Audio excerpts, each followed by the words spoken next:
Have you been to an art event or an art gallery, and as you're walking around, you're seeing little red dots on the tags next to the paintings? This usually means that the painting sold. But today we're going to talk about another red dot, something that artists have been painting for centuries. Of course, I'm talking about red poppies.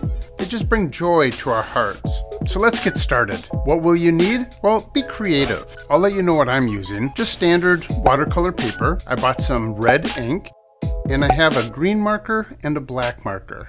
And let's get started because they are fun to create.